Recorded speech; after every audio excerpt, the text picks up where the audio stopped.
Assalamu alaikum. Today in this lecture we will discuss about different modes of operation that are used in block cipher. Block ciphers, when you are actually implementing it in real applications, you can use it in different ways, and this different way of using this block cipher for encryption and decryption operation is called mode of operation.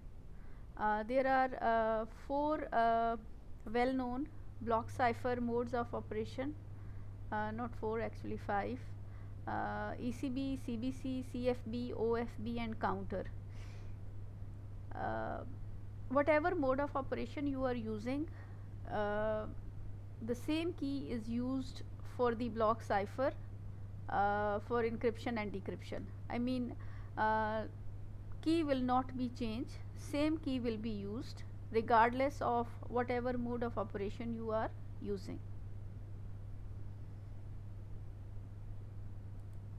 Start with the ECB mode or electronic code book mode.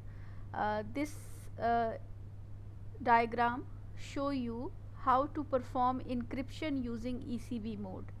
Now it is the simplest mode for block cipher, where we divide our whole plain text message into n number of blocks.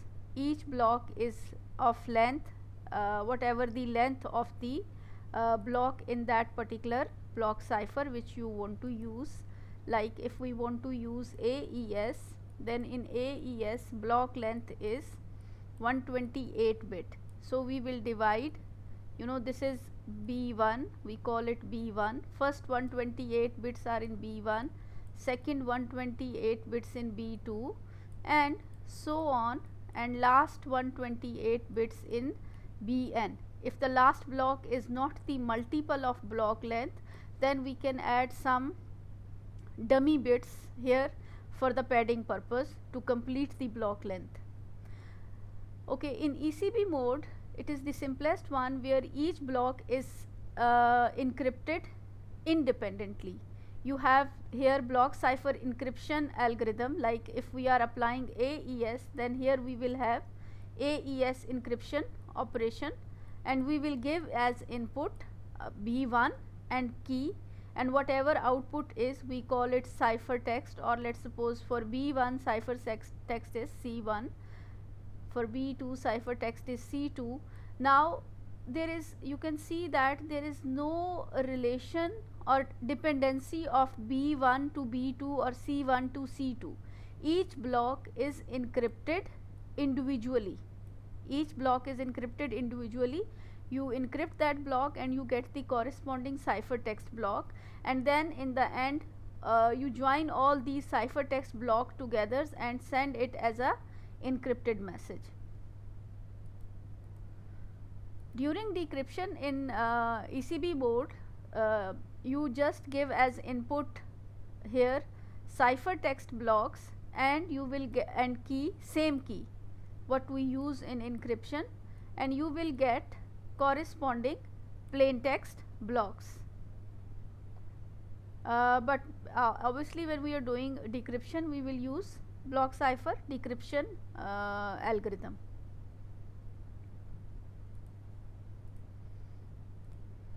What are the advantages and disadvantages of this ECB mode? The advantage is it is fastest and easiest. You don't have to do a lot of efforts for anything. You just divide your plain text message into block and you encrypt each block individually. So it is considered to be fastest and easiest. What are the application of ECB mode? Where we use ECB mode? When you have to encrypt small amount of data.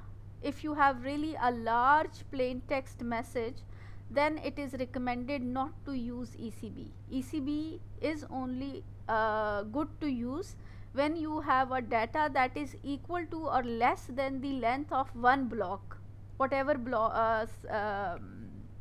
encryption algorithm you are using. Like if you are using DES, so you should not consider ECB as an option if your plain text message is more than 64-bit long. Okay, you got it. So you should consider ECB mode only if the data that you want to encrypt is equal to or less than the length of the block of that particular block cipher. If you are using AES, so ECB mode is considered to be beneficial for you or advantageous for you to use it if your block, if the plain text message that you want to encrypt has a length less than 128-bit or equal to 128-bit. Why it is so, we will see it when we will discuss disadvantages. And mostly ECB mode is good to encrypt encryption keys or small amount of data like PIN or challenge response values in authentication process.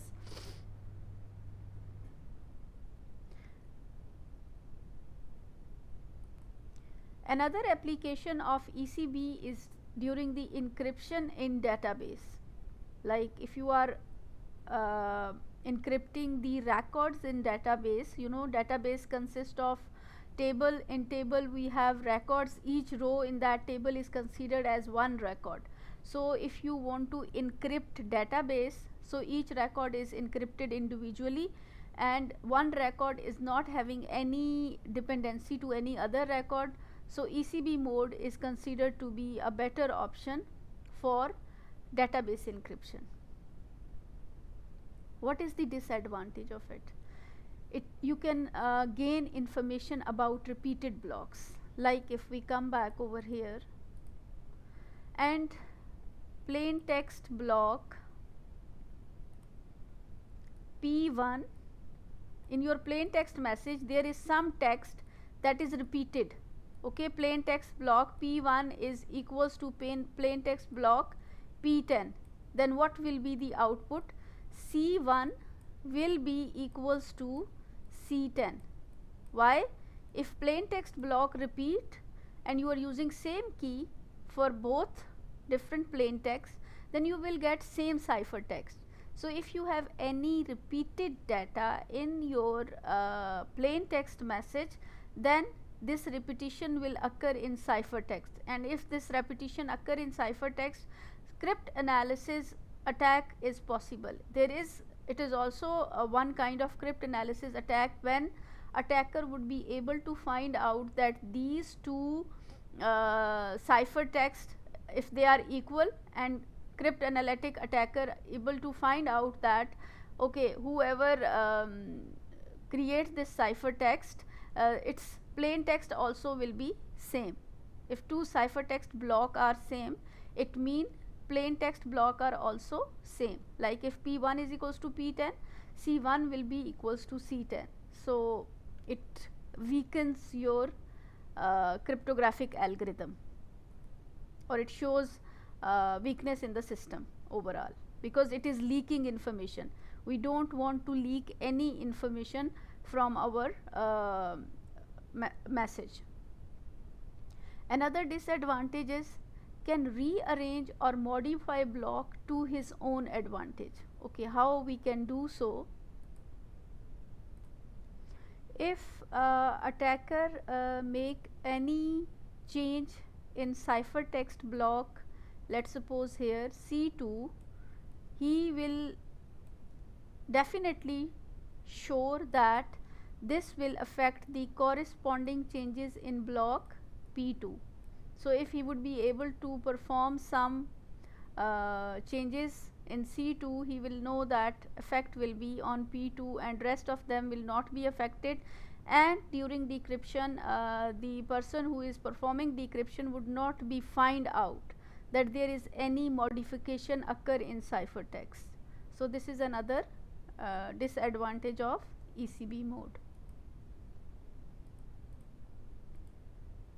So in order to overcome this problem with ECB mode, or these disadvantages in ECB mode, there comes several other modes were proposed. In all those modes which we will discuss now, there is a special string is used which is called initialization vector. Now initialization vector is a kind of dummy block. Okay, you can say it block 0, which is used to start the process for first and real block. And when we are using initialization vector, it will also provide a kind of randomization for the process, so that even if you know if any plain text block is repeated in a message, the ciphertext block will never be repeated by using IV, because it is adding randomization in the process. When we are using IV, another thing that we need to take care about, we should never reuse same IV with the same key again. Okay, this is the restriction.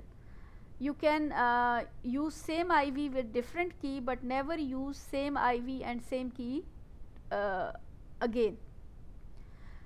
For what IV is basically a random bit of string, like key, same is IV, you just select some random bit string and it is considered as block 0 for encryption and decryption process. For CBC and CFB mode, cipher block chaining mode and feedback mode, reusing IV will leak some information about first block of the plain text, and then about any common prefix that is shared by the two messages. So again, if there is even a little bit reveal of any information about your message is there in a ciphertext, it means your system is weak, there is a chance of attack on it.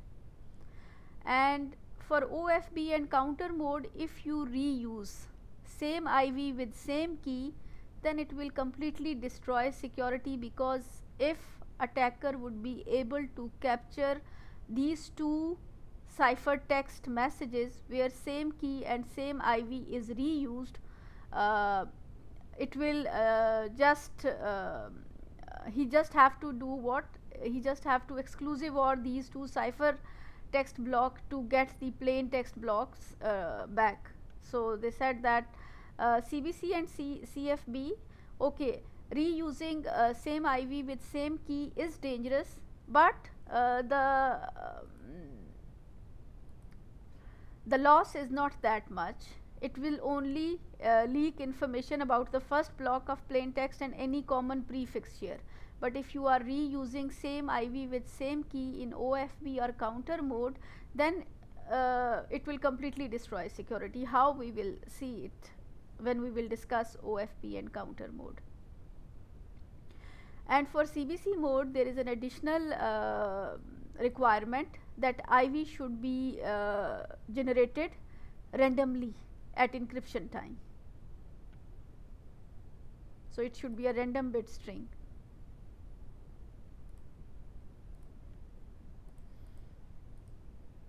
Start with CBC. So now all the mode of operation that we will discuss, they will require IV.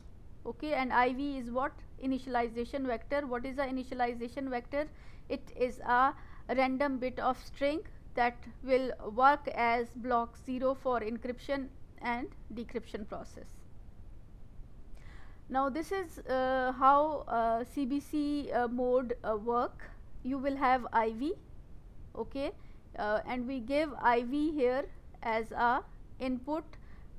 Okay, this is P1, first block of plain text. You divide your message into n number of plain text block, P1, P2 up to Pn, okay, like ECB. Okay, you divide your original message into block, and each block is equals to the block length of encryption algorithm that you are using, and then here you give key, same like in ECB mode, to each encryption operation.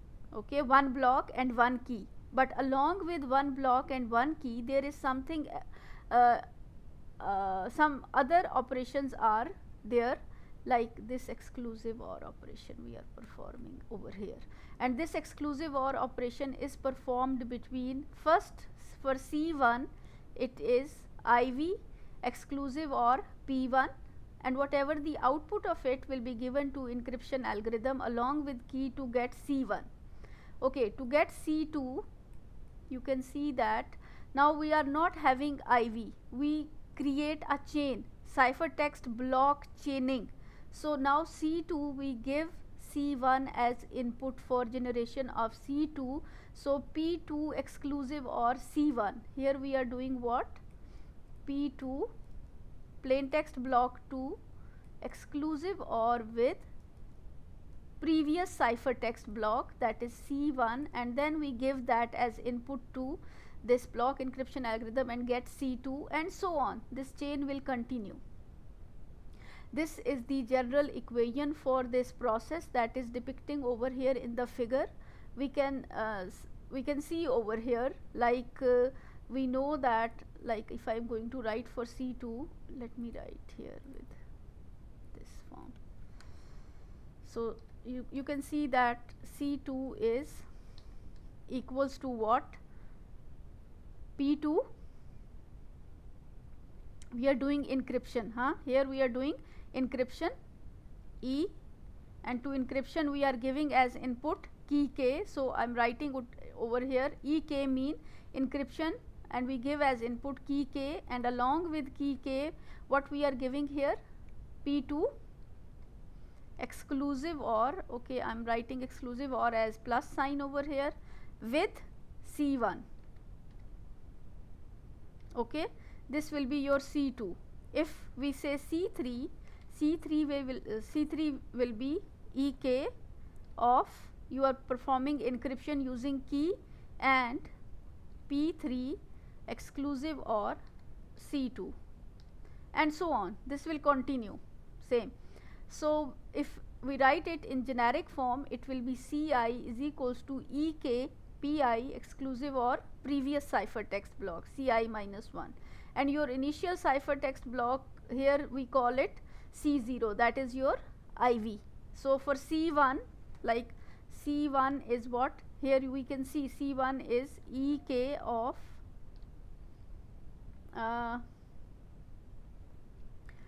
P1 exclusive or C0. Now what is C0? C0 is your IV, so IV is C0, and if we write it in generic form, it will be like this. Okay, let's see now decryption for CBC.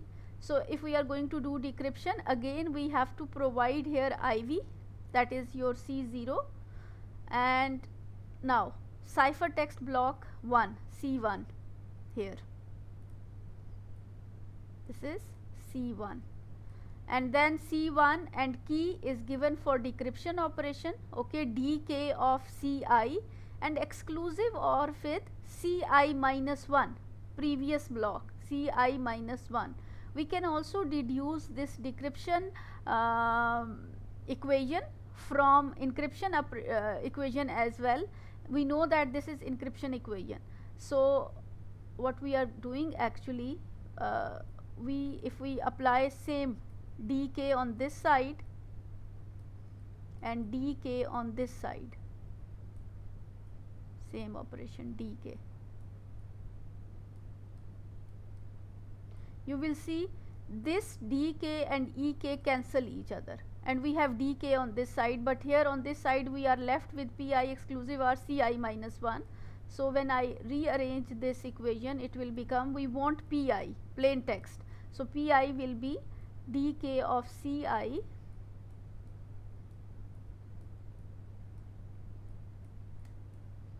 exclusive or of this, when it goes to this side it will remain positive, okay, dk of ci plus after decryption you exclusive or it with ci minus 1. So you will get pi. So same is over here, pi is equals to dk ci exclusive or ci minus 1. Okay, now the problem that we have in ECB, if same plain text block repeat, is ciphertext block also repeat? Like here, if I say that P1 is equals to P10, Will C1 is equals to C10? Will C1 is equals to C10? No. When we use P1, here we got C1. But when we are calculating P10, C10 will be not only depending on like EK of P10 exclusive or with C9 previous ciphertext block.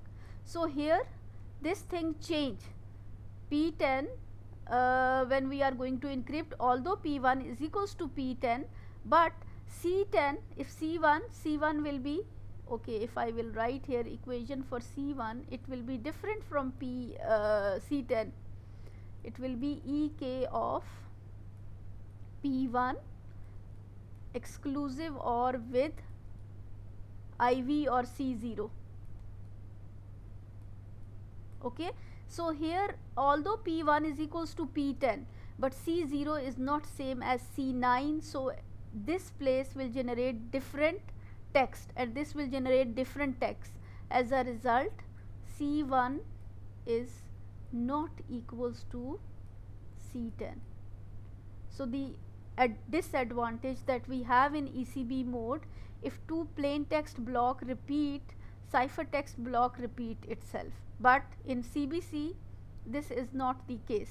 If any plain text block repeat, the ciphertext block will not be same or repeat itself, they will be entirely different. Okay, here what we discuss is a 1-bit change in the ciphertext affect two plain text block. A 1-bit change in the ciphertext, like here in ciphertext block 2, this bit is corrupted, let's suppose. Okay, it was 0 and after corruption it become 1. Okay, it has been corrupted during transmission because your message is transmitted on the network and there is a chance of error on the network, okay, noise on the network, which can corrupt ciphertext. So, or if there is an attacker who purposely change any of the message during transmission from source to destination. So is it possible, like on receiving end, how many blocks will be affected because of this change? So we consider a case that if there is 1-bit change here in this C2, so how many P blocks will be affected?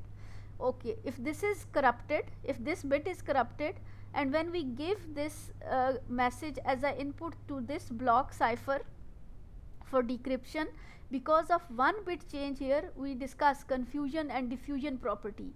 Confusion and diffusion property states that if you make only 1-bit change over here, it will affect half of the bits over here.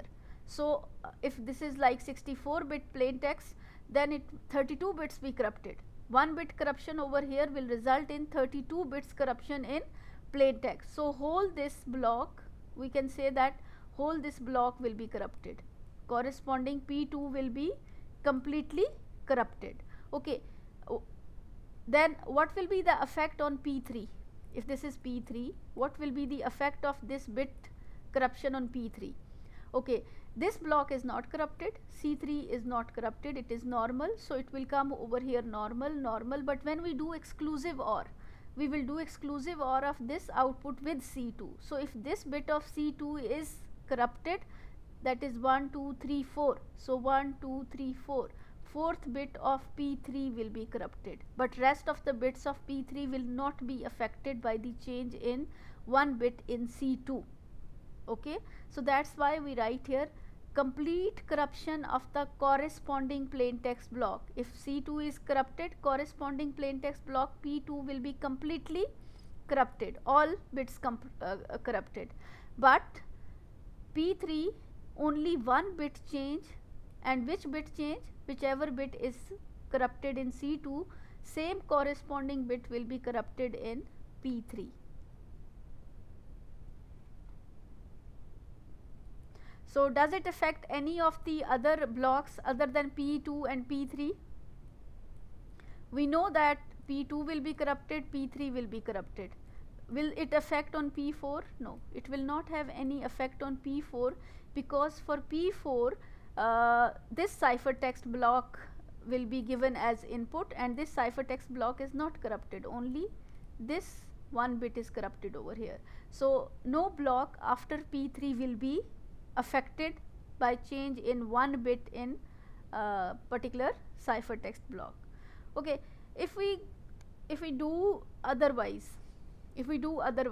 like here, if we change here in P2 one bit, if there is one bit corrupted in P2, how many ciphertext block will be corrupted as a result? When P2 is corrupted, this whole will be corrupted, C2. When C2 is corrupted, it is given as input for C3. So C3 will be corrupted. When C3 is corrupted, it will be given as input for C4. So C4 will be corrupted. So if P2 one bit is corrupted, it will corrupt all the ciphertext block from C2 until Cn. All blocks will be corrupted in CBC mode during encryption. If there is a one bit change in plain text block, but if there is one bit change in ciphertext block, then only corresponding and next one. Okay, what are the advantages and limitation of CBC?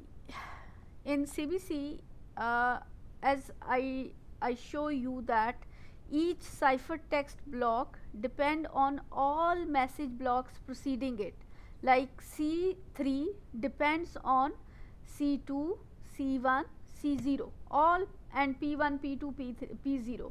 So each ciphertext block depend on all the message blocks that are before that. Why? Because previous block is used as input for encryption operation. So a change in the message, if there is any change in a plain text message, okay, it will affect all ciphertext block after the change as well as the original block. Like I told you, if we make change here in P2, it will affect all the ciphertext block from C2 until end. C1 will not affect it, but C2 until the last block, ciphertext block, all will be affected, all will be changed. So you can use it for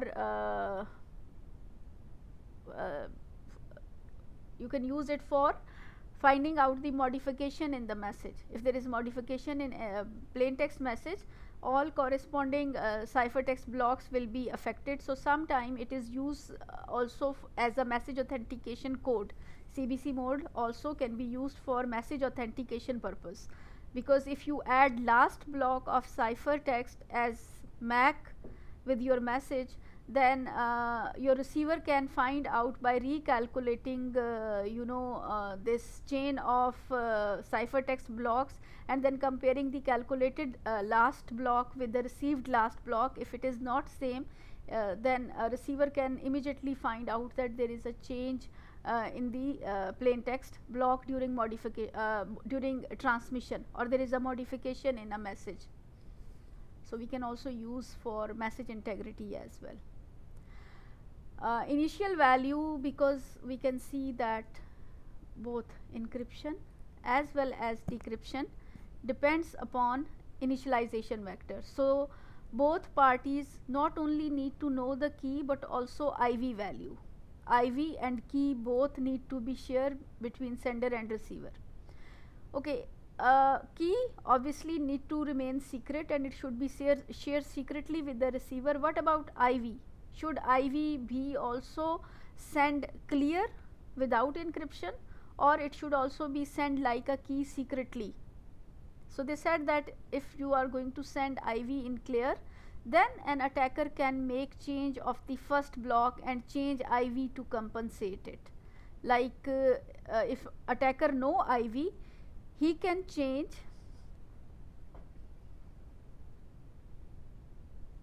first block. Okay, if attacker knows IV, okay, and he knows ciphertext as well, so he can make some changes predictable into IV and it will affect same change on plain text block. Like he know that if I make change here in this bit of IV, it will change the, if I change, let's suppose if he will change this bit, this bit and this bit of IV, so attacker knows that what will be the predictable changes on the first plain text block corresponding bits 1 2 3. So this 1 2 and 3, these bits of plain text block will be affected. So they said that it is good that if you can send IV encrypted, okay. So either IV must be a fixed value or it must be sent encrypted using ECB mode before sending the message. Like you share the key, you need to share, or you need to send, okay, first send IV to the receiver because IV length is small. You can use ECB mode to send IV, one receiver have a IV, and then you can start using CBC mode, or you both sender and receiver agree on some method to generate same IV at the same time, okay. And also it is suggested to use different IV each time. When you are encrypting a message, you should not reuse IV values. CBC mode is very good mode for bulk data encryption. If you have to encrypt a large amount of data, then you should use CBC. And also CBC help us in message authentication. As I told you, if we make any change in plain text, it will affect all these ciphertext blocks, so it can also be used for message authentication purpose. Then we have CFB mode, or ciphertext feedback mode. Now in ciphertext feedback mode, they want to take the advantages of both block cipher and stream cipher. So it is considered as like a combination of block cipher and stream cipher.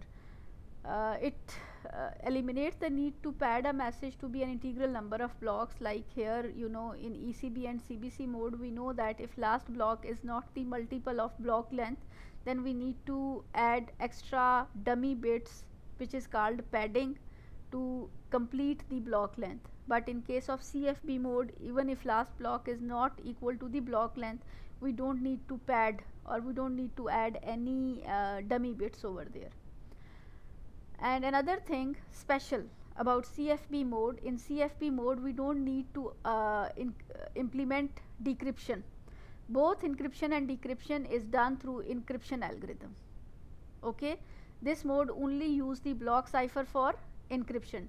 Decryption we need, decryption sub keys are not needed for decryption purpose, so we don't need to implement decryption process over here. Both for encryption as well as decryption, we use only encryption algorithm of block cipher. So it's interesting. Okay, how we can use it? Okay, this is the explanation of it. Same like IV. In CBC mode, you have IV over here, which we call as C0, and then we have P1 over here, and you get C1 over here. Now if we look here, what is C1 equals to? C1 is equals to, this is encryption, okay, and this is the key. So encryption and key all together we call it what? EK. Okay, to this encryption we are giving key, and as another thing as input is what? C0. And whatever the output of this process, we are doing what? Just bit by bit XOR with P1, XOR with P1, and you get C1. Okay, in order to get C2, this is C2, okay, we are given to encryption algorithm EK, key as input, encryption algorithm key, and this C1. So C1, whatever output is exclusive OR with P2, and so on.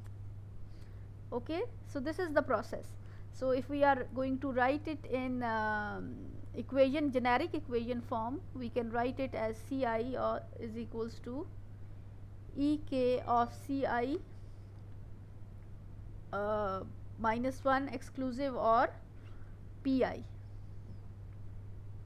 Okay, and this is the decryption. Okay, if we want to get decryption of it, so how to perform decryption? So this is decryption. So decryption is, okay, depicted over here. We have C0 and key we give as input to block cipher encryption, and this is your C1. Okay, and you get what? P1.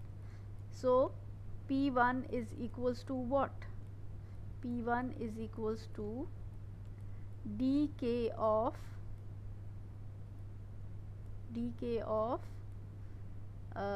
Ci minus 1, that is C0, because here to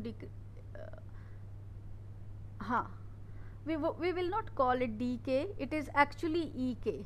We don't need dk here. It is decryption and encryption, both are same.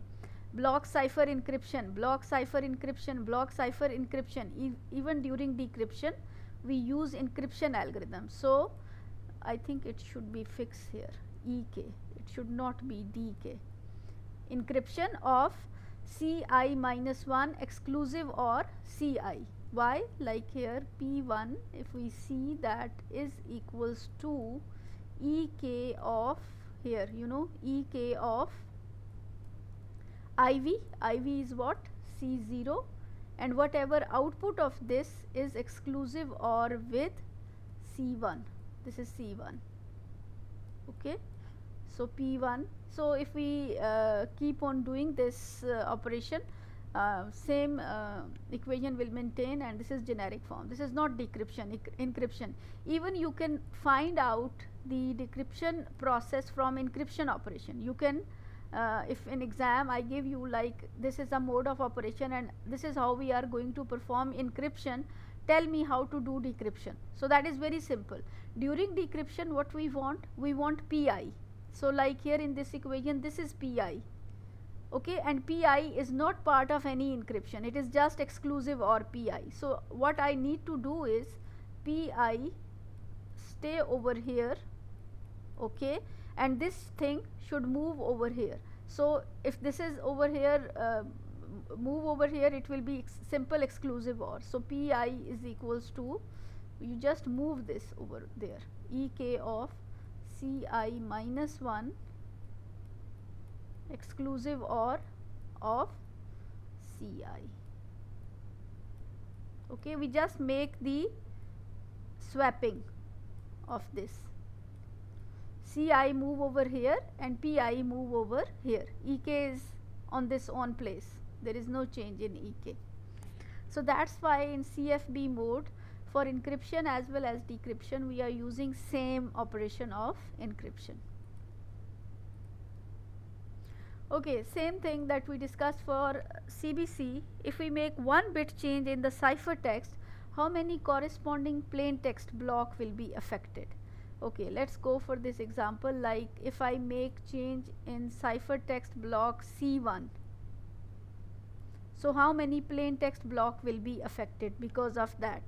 Okay, C1 is exclusive or with P1, with whatever the output over here.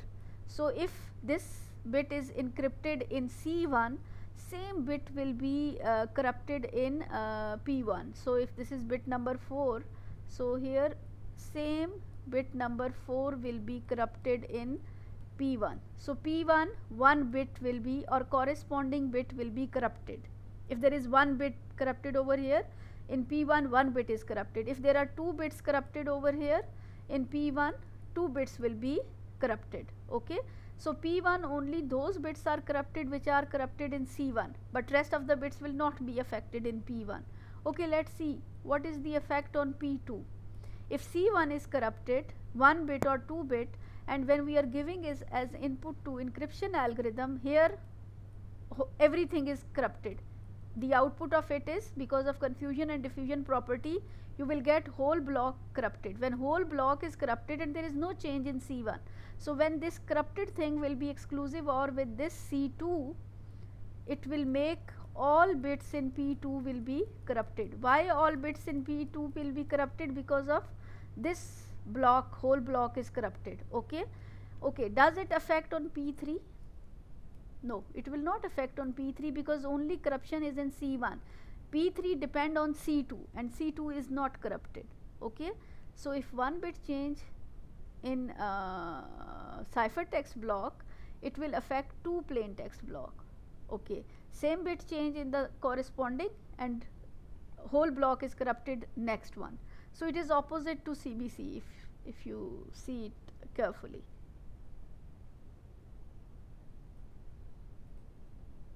Another thing, why we call it stream cipher? You know, in stream cipher, this thing we have a key stream, and encryption and decryption operation is simply exclusive OR. So it is using that concept over here. Whatever output comes over here, we consider it as key stream, and to get like plain text or cipher text, we are just performing what? Exclusive OR operation. So P1 is K1 exclusive OR C1.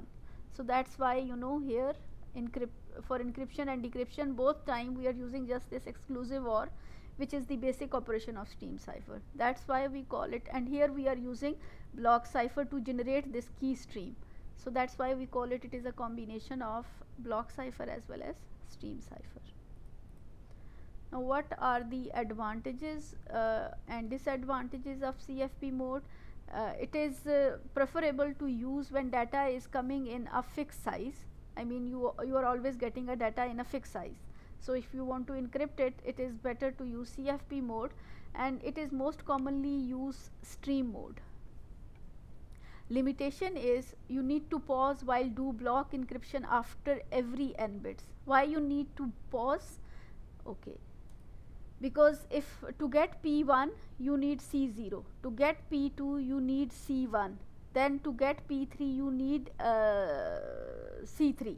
So if you have ciphertext like C1 and then C3 arrive before C2, you can get from C1 P1, but from C3 you cannot get P3. You cannot get P3. You need to wait for C2. You have to wait, like after every block you have to wait for the next ciphertext block. If there is any gaps coming in between, you can't do at that time like processing. For getting P3 you need to wait for C2 because C2 is used in P3 retrieval. So this is one disadvantage of it. Like you cannot generate key stream in advance. When you are using DES in encryption mode, then for encryption as well as decryption you are using same encryption operation here. Like here, even in decryption we are using encryption operation, whether you are using DES, whether you are using AES or any other block cipher. It's not just limited to DES. Okay, where we are using this, what are the application of CFP mode? Stream data encryption and authentication, same like CBC. If you have like fixed size data is coming over there in the form of stream, so CFP is considered to be a good option. And like CBC, it can also be used for authentication. Why it can be used for authentication? Like here, if we make any change in a plain text, like here if I make change in one bit of this plain text block, it will corrupt my C1.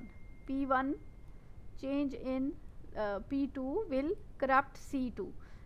Corruption in C2 corrupt C3. Corruption in C3 corrupt C4, and it will go like this in chain. So like CBC, we can use it for authentication as well. Then we have output feedback mode. Now this mode is even more closer to stream cipher as compared to CFP mode. Again, it is a combination of both. Like we are using a block cipher to generate key stream, and then we are using this output to exclusive OR with the plain text to get ciphertext. But how it is different from OFB is that we can generate key stream sequence that is independent of ciphertext and plain text. Like in CFB, you need to pause to get a plain text. Even if you have like ciphertext block C1 and C3 and you don't have C2, you cannot get P3 until you get C2. But in case of OFB, no, you don't have to wait for it. You can generate your key stream in advance, and once you got the data, you can just immediately get, you know, plain text or ciphertext out of it. And like CFB, it is only using encryption function of block cipher. We don't need decryption. So for encryption and decryption both, encryption is used. Here this is the figure that show how it works. So you can see from here that this is your C1, this is your C0, this is your P1, and this is your key and encryption operation. So now the output of what you are giving as input to this encryption algorithm, block cipher encryption algorithm, here you can use AES, you can use DES, or any other block cipher encryption algorithm. Okay, so you give as input C0 and key, whatever output is, we call it key stream. Okay, not key but key stream. Now this sum of the bits from this key stream is given as input for the next round, like block cipher key, and you get again a new key stream here, and then you can get a new key stream here. So you can generate this key stream independently. You don't need to get any plain text or ciphertext to generate this key stream. So you can do it like in free time. You, like sender or receiver, can generate this long key stream, and once you have a plain text, you can get immediately ciphertext out of it. Okay, and now the case is, if you have C1 and C3 but you don't have C2, you can get P1 and P3 out of it without C3, because C2, because C2 is not having any role to get P3. Okay, so each ciphertext block encryption decryption is independent. The equation we can write here very simple. They write here Pi XOR Ki, because Ki here key stream. Okay, so it's simple one. And for decryption, Pi will be equals to what? Ci XOR Ki, XOR Ki. Simple, huh? Pi will move over here and Ci will move over here. So this is decryption. Diagram is shown over here. Okay, what are the advantages and disadvantages of this mode? As I told you, one of the advantages, you can generate key stream in advance, even any message is encrypted or decrypted.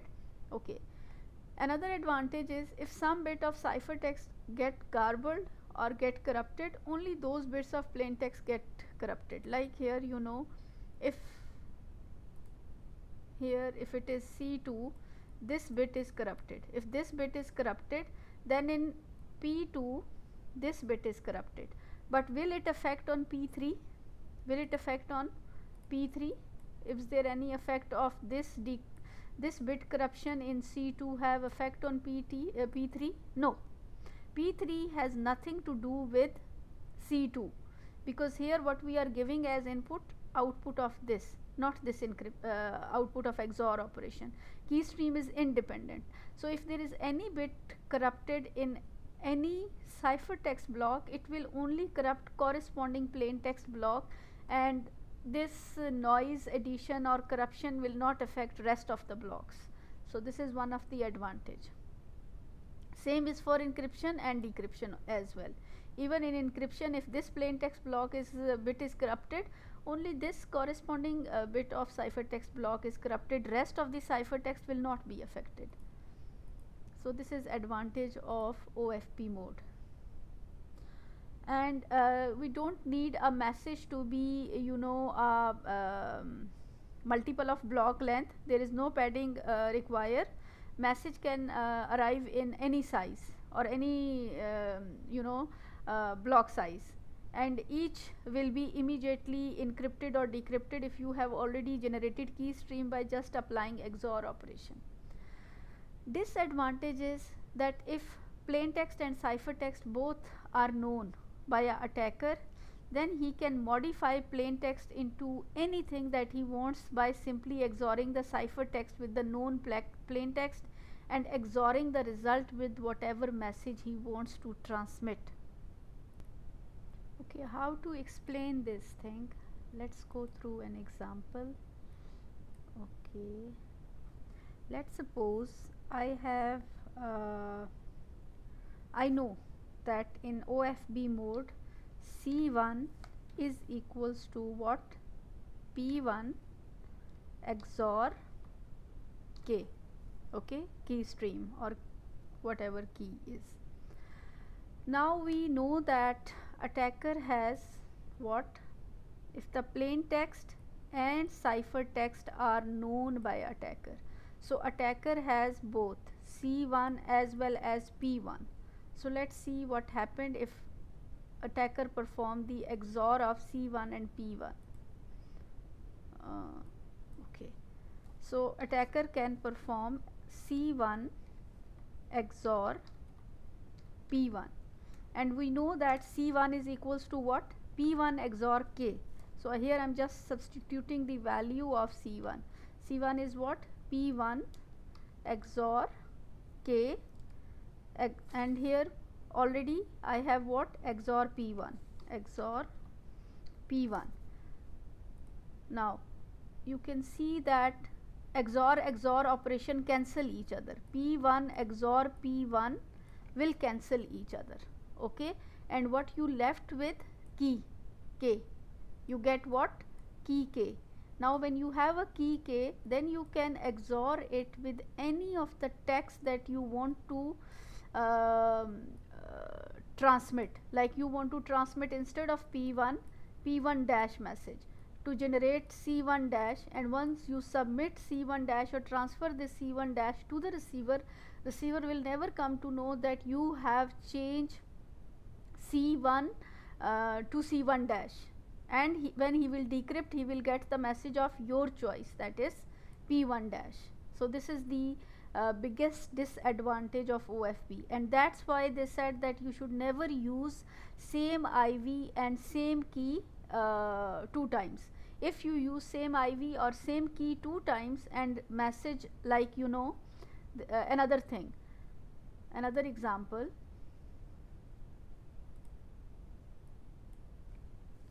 you have C1 equals to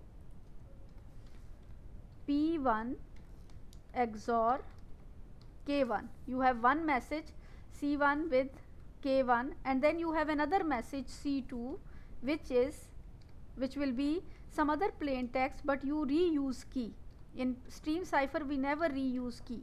If we reuse key, it has catastrophic effect on the security. Okay, now in this example, attacker has access to C1 and C2. He doesn't know K, okay, here it should be K1, not K2, K1, because both messages are encrypted with the same key, okay. So attacker has C1 and C2, he has no knowledge about key, he has no knowledge about plain text, but he can do one very simple operation to get the plain text out of this C1 and C2, that is, if attacker will do C1 XOR C2, now what it will be? C1 is what? P1 XOR K1. So I am just substituting the value of C1, P1 XOR K1, and what is C2? C2 is P2 XOR K1. So this XOR operation is already there, this XOR, and then I will substitute the value of C2. C2 is what? P2 XOR K1. Now here you see K1 K1 XOR K1 cancels each other, and what you are left with? You left with P1 XOR P2. You got plain text block 1 and plain text block 2 XOR by just simply XORing two ciphertext which are generated with the same key. So now you know what happened is, if you have simply XOR of two plain text, then there are very simple techniques available in cryptanalysis which help you to recover P1 and P2 out of this string. So that's why it is said that never reuse same key with uh, to encrypt two different plain text block. Either when you are using OFB, how we will get same key if we repeat IV.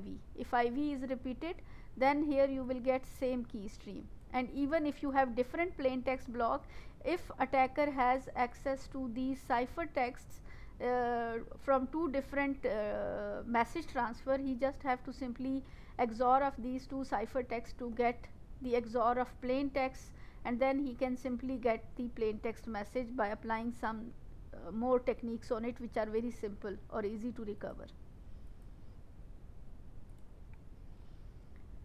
Okay, then we have a counter mode. Counter is a mode that is a new mode. It is working same like OFB, but instead of giving IV as C0 block, what we give a counter value and no feedback value over there. Like in OFB we have feedback, but in counter mode we don't have feedback, but must have a different key and counter value for every plain text block, never reused. Same issue that I discussed you previously. Okay, so it works like this. You start with some random number. Okay, we call it nonce. Nonce mean a random number. Okay, you take a random number and then concatenate this number with some counter. Okay, you come up with this IV. This is your IV or a string. Now what you do is you keep this nonce same and increment counter every time for the next block. So you take this first IV and generate a key stream over here by giving as input to block cipher encryption, and then you get cipher text by XORing plain text with key stream. Now if you look the difference from OFB, this thing is fed back over here, but in counter mode nothing is fed back. Okay, next key stream, this key stream is independent of this key stream, just same nonce and increment counter, same nonce and increment counter. Nonce is a random number.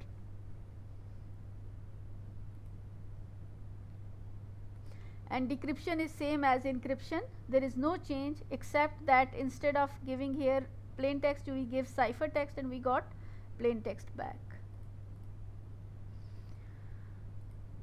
Advantages of counter mode: it is more efficient because we can do parallel encryption. We can do parallel encryption like this. You know, you generate this and you can generate cipher text C1, C2, C3 at the same time when you, because our key stream is not chained, is independent from each other, so we can do multiple parallel encryption or decryption operation. In advance of need, we can generate key stream in advance, and when we have a really high speed links, then counter mode is considered to be better than CFP mode. Other advantage is random access to encrypted data blocks. You can access to any data block at any time because no block is depend on any previous or future block. It is provable security as other modes. It is more efficient as compared to other mode and is equally secure as other modes. But the thing that is, like in OFB, never reuse key counter values, otherwise you can easily break it by just XORing two ciphertext block. You know, you just cancel out the effect of key and you will come up with the plain text blocks. Triple DES, I already explained it for you, that where we are using DES 3 time, we have different variant of triple DES available, like DES E3. Now E mean encryption, so here we are using 3 time DES, and every time we are using 3 time encryption operation with 3 different keys, like E1 with K1, E2 with K2 and E3 with K3. Then DES EDE. Now DES EDE is using encryption, decryption, encryption with 3 keys. So here we are using, let's suppose K1, here we are using K2 and here we are using K3. Okay, what will be the decryption operation in this DES? If we do encryption this way, then decryption will be, we need here we do encryption, so during decryption we need to cancel the effect of encryption. So how will we cancel the effect of encryption? By doing decryption. So here E, so during decryption we will use D, and here D, so we will use E, opposite of each other, and here E we will use D, DED, with 3 keys same, which we use for encryption. So this is how we do decryption. Okay, then we have DES EEE2, where we are using 2 keys, okay, the same as EE3 but with 2 keys, where first and third encryption process use the same key. Like here we are using key number 1, here we are using key 2, and again here we are using key 1. And then DES EDE2, the same as EDE3 but only 2 keys, and same like first and third process using same key, like 1 2 1. Okay, we cannot make it as 1 1 1 2. 1 1 2 is not a correct option. Why 1 1 2 is not a correct choice? If we are using K1 here in this encryption, then K1 in this decryption, and then K2 in this encryption, because when we are using 1 1 at the same time encryption decryption with the same key, it cancel the effect of we do encryption in first, and then when we do decryption with the same key, decryption will cancel the effect of encryption. So it is actually equivalent to then single DES, then it will be equal to single DES if we are using keys in this order 1 1 2. So that's why this order is important. 1 2 1 keys should be used in this order if you are using only 2 keys. If you are using 3 keys, then you can use in any order. So I hope it clears a lot of concepts from different modes of operation. Okay, thank you.